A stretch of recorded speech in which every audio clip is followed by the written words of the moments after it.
IPL 2026 रे Chennai super Kings पई पुणी एक खराब खबर आसी पहुंची। आप जानते पूर्व नाथन एलिसी आहत समस्या पई वर्तमान आईपीएल बाहर होते आउ जड़े प्लेयर जे कि चमत्कार प्रदर्शन करुले चेन्नई सुपर किंग्स पई से वर्तमान आहत होती बोलर खलील अहमद जे कि लगातार भाव में भल बोलिंग करते चेन्नई सुपर किंग्स पई से वर्तमान आईपीएल एक रकम विदा होती जेहेतु कोलकाता नाइट राइडर्स विपक्ष मैच रे आहत होते खलील अहमद।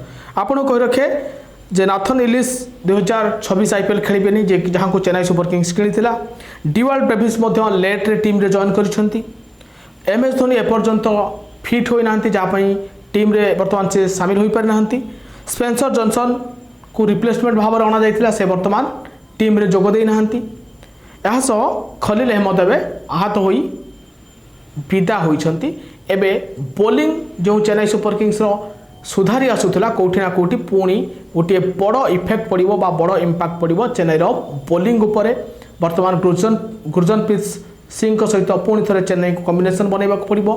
गत मैच रे बहुत महंगा सब्यस्त होते जदिओ निजर प्रथम मैच भल खेली गुरजनप्रीत। तो निश्चय भाव में देखा पड़ो जे सनराइजर्स हैदराबाद विपक्ष मैच रे चेन्नई सुपर किंग्स किभली भाव में निजर प्लेइंग 11 को सिलेक्ट करुछि एवं खलील अहमद को किए रिप्लेसमेंट करुछंती।